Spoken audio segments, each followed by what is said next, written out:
The Nectar of Devotion, The Complete Science of Bhakti Yoga, a summary study of Srila Rupa Goswami's Bhakti Rasamrita Sindhu by His Divine Grace A.C. Bhaktivedanta Swami Prabhupada, founder Acharya of the International Society for Krishna Consciousness. Chapter 17, Ecstatic Love. And this begins the third wave of the eastern side. The third wave is called Bhava Bhakti, Ecstatic Devotional Service, and the eastern side is called Bhagavad Bhakti Veda, Varieties of Devotional Service. And the third wave comprises chapters 17 and 18. By the process of executing regulated devotional service, one is actually elevated onto the transcendental stage, beyond the material modes of nature. At that time, one's heart becomes illuminated like the sun. The sun is far above the planetary systems, and there is no possibility of its being covered by any kind of cloud. Similarly, when a devotee is purified like the sun, from his pure heart there is a diffusion of ecstatic love, which is more glorious than the sunshine. Only at that time is the attachment to Krishna perfect. Spontaneously, the devotee becomes eager to serve the Lord in his ecstatic love. At this stage, the devotee is on the platform of Uttama Adhikari, perfect devotion. Such a devotee has no agitation for material affections and is interested only in the service of Radha and Krishna. To clarify, in the previous chapters, the symptoms of devotional service were explained, along with instructions as to how we may execute devotional service with our present senses and gradually rise to the platform of ecstasy and spontaneous love. And the two kinds of devotional service, namely devotional service through regulative principles and through spontaneous love, were discussed. Within the stage of the regulative principles of devotional service, there are two divisions, namely executive and effective. This effective portion of devotional service is called bhava or ecstasy. In this connection, there is a statement in the Tantras that ecstasy is the first symptom of pure love for the personality of Godhead, and in that stage one is sometimes found shedding tears or shivering. Not always are these symptoms manifest, but occasionally. When King Ambarish was put into difficulty by Durvasa, he began to think of the lotus feet of the Lord, and thus there were some changes in his body, and tears were falling from his eyes. These symptoms are activities of ecstasy. They are visible in the shivering of the body and the shedding of tears. After the outward appearance of these ecstatic symptoms, they stay within the mind, and continuation of the ecstasy is called samadhi. This stage of appreciation becomes the cause of future exchanges of loving affairs with Krishna. Elevation to this stage of ecstasy can be possible in two ways. One way is by constant association with pure devotees. The other way is by the special mercy of Krishna or by the mercy of a pure devotee of Krishna. Elevation to the ecstatic stage of life is generally attained through association with pure devotees, while elevation to that stage by the special mercy of Krishna or his devotee is very rare. The purport is that one should execute devotional service rigidly in the association of devotees so that there will be certainty in raising oneself to that ecstatic position. In special cases, of course, there is special favor from Krishna, and although we should always expect that, we should not sit idly and simply wait for Krishna's special mercy. The regular duties must be performed. It is just as when, sometimes, it is found that a person who never attended school or college may be recognized as a great scholar, or an honorary degree from great universities may be offered to him. But this does not mean that one should avoid school and expect to automatically receive an honorary degree from some university. Similarly, one should devoutly execute the regulative principles of devotional service and at the same time hope for Krishna's favor or for his devotees' favor. An example of rising to the stage of ecstatic love by executing the regulative principles of devotional service is given in the life story of Narada, which is described to Vyasadeva in Srimad Bhagavatam. Narada tells there of his previous life and how he developed to the stage of ecstatic love. He was engaged in the service of great devotees and used to hear their talks and songs.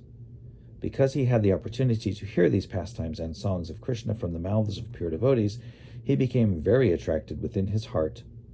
Because he had become so eager to hear these topics, he gradually developed within himself an ecstatic love for Krishna. This ecstatic love is prior to the pure love of Krishna, because in the next verse, Narada confirms that by the gradual process of hearing from the sages, he developed love of Godhead. In that connection, Narada continues to say, in the first canto, 5th chapter, verse 28 of the Bhagavatam, quote, "First, I passed my days in the association of the great sages during the rainy autumn season. Every morning and evening I heard them while they were singing and chanting the Hare Krishna mantra, and thus my heart gradually became purified. As soon as I heard them with great attention, the influence of the modes of material ignorance and passion disappeared, and I became firmly fixed in devotional service to the Lord." Unquote. This is a practical example of how one can develop to the stage of ecstatic love simply by the association of pure devotees. It is essential, therefore, that one constantly associate with pure devotees who are engaged morning and evening in chanting the Hare Krishna mantra. In this way, one will get the chance to purify his heart and develop this ecstatic pure love for Krishna. This statement is also confirmed in the 3rd canto, 25th chapter, verse 25 of Srimad Bhagavatam, where Lord Kapila says, quote, "My dear mother, when a person is actually in association with pure devotees, the sublime potency of my devotional service can be experienced." Unquote. In other words, when a pure devotee speaks, his words act upon the hearts of the audience. What is the secret of hearing and chanting? A professional speaker cannot impress transcendental ecstasy within the hearts of the listeners. However, when a realized soul who is engaged in the service of the Lord is speaking, he has the potency to inject spiritual life within the audience. One should therefore seek the association of such pure, unalloyed devotees. And by such association and service, a neophyte devotee will certainly develop attachment, love, and devotion for the Supreme Personality of Godhead. In the Padma Purana, there is the story of a neophyte devotee who, in order to raise herself to the ecstatic platform, danced all night to invoke the Lord's grace upon her. Sometimes, however, it is found that without undergoing any devotional process, one all of a sudden develops devotion for Lord Krishna. This sudden development of the devotional attitude in a person must be understood as a special mercy of Krishna or of his devotee. This apparently accidental development of ecstatic feelings through the causeless mercy of Krishna can be divided into 3 groups: simply by speaking, simply by glancing, and simply by good wishes. In the Naradiya Purana, there is a statement about development of ecstatic love simply by speaking. Lord Krishna said to Narada, quote, "O best of the Brahmins, I wish that you may develop unalloyed devotional service to me, which is full of transcendental bliss and all auspiciousness." Unquote. In the Skanda Purana, there is a statement about developing ecstatic love toward Krishna simply by glancing. It is stated there, quote, "When the inhabitants of Jangala province saw the personality of Godhead Krishna, they were so stricken with feeling that they could not withdraw their glance from him." Unquote. As far as heartfelt wishes are concerned, there is a statement in the Shuka Samhita where Narada tells Srila Vyasadeva, quote, "You have a son who is the greatest devotee of the personality of Godhead, and I can observe that without any following of the regulative principles of devotional service, he is already enriched with many of the symptoms achieved by the execution of devotional service after many, many births." Unquote. As for ecstatic love of Krishna, there is a statement in the 7th canto, 4th chapter, verse 36 of Srimad Bhagavatam, in which Narada addresses King Yudhishthir, quote, "My king, my dear king, it is very difficult to describe the character of Prahlad. He developed a natural attraction for Krishna, and whatever I can explain about his character will simply be an arrangement of words. His actual character is impossible to describe." Unquote. This means that Narada himself admitted that the natural development of Prahlad's ecstatic love was by the grace of Lord Krishna. This natural attraction for Krishna on the part of Prahlad was developed simply by the mercy of Narada.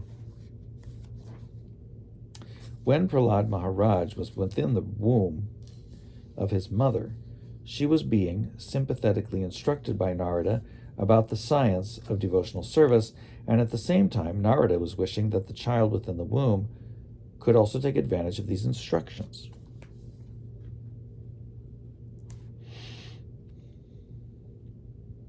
Because Narada, an authorized devotee and great associate of the personality of Godhead, was desiring auspiciousness for Prahlad Maharaj, he developed all the characteristics of a high-grade devotee.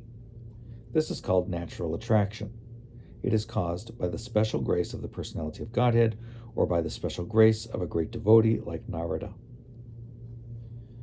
There is a statement in the Skanda Purana wherein Parvata Muni tells Narada, quote, "My dear Narada, of all saintly persons, you are so great and glorious that simply by your good wishes a low-born hunter also has become a great, elevated devotee of Lord Krishna."